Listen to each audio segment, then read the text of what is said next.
rampage in Georgia. 3 different spas in the Atlanta area. 8 people killed, 6 of them Asian women. Tonight, the gunman in custody, he's now been charged with 8 counts of murder. The first shooting in a suburb of Atlanta around 5 p.m. last night, 4 people found dead. And then within an hour, police were called to 2 other spas in northeast Atlanta across the street from one another, where they found additional victims. Police quickly releasing these surveillance images of the suspect outside one of the locations.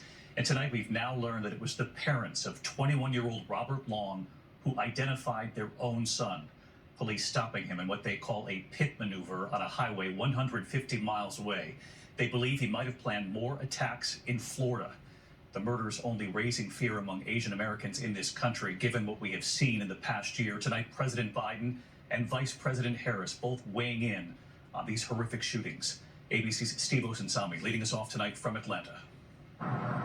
Georgia investigators say that the 21-year-old who they just charged with murder is talking tonight. 6 of the 8 people he's now accused of killing are Asian women.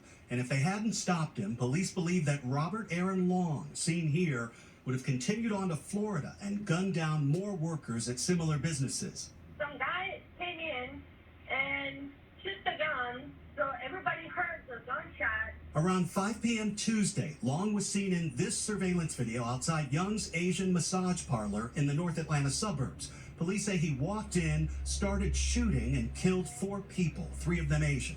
The niece of a victim who lived says her uncle wasn't even inside the business when he was shot. He was coming out of the store beside the massage parlor and the other store beside it, and he was outside. In the time it took to drive from the suburbs into the city, the call came into Atlanta police about another shooting at a similar business, a 24-hour spa. We don't have a witness that actually is alive right now that can tell us who shot him. While police were trying to help people who were dying at that location, witnesses were calling them about another shooting at another 24-hour spa directly across the street. We need to make sure if we have any Asian spas we need to be checking on.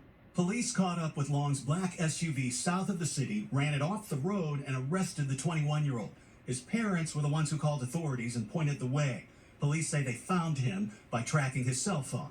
But investigators tonight now believe that the reasons behind these killings weren't as much about race and were more about violence against women.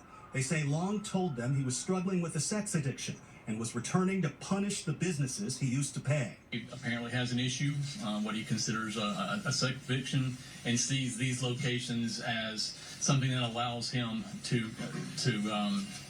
go to these places, and it's a temptation for him that he wanted to eliminate. Atlanta's mayor underlines that the tragedy of the deaths isn't suddenly any less. We are not about to get into victim blaming, victim shaming here. These killings come at a time when violence against Asian Americans is growing, thanks to the racist tropes surrounding the coronavirus.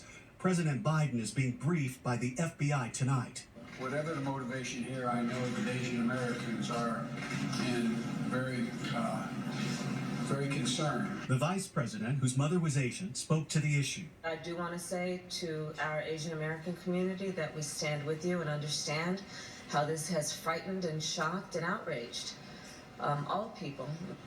And so let's bring in Steve Osunsami from Atlanta tonight. And Steve, I know police are still investigating the motive, and really regardless of motive here, this is only raising the fear even more among Asian Americans across the country after what we've been reporting here for months. And I know tonight patrols have been stepped up, not only there in Atlanta, but elsewhere across the country.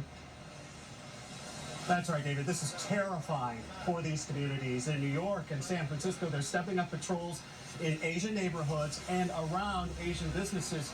Here in Georgia, the largest Asian population lives in Gwinnett County, which is just directly north of here. And the police there tonight are telling us that they are putting more of their officers on the road until further notice. David. All right, Steve Osunsami leading us off tonight from Atlanta. Steve, thank you. We're going to turn now to the other major story unfolding as we're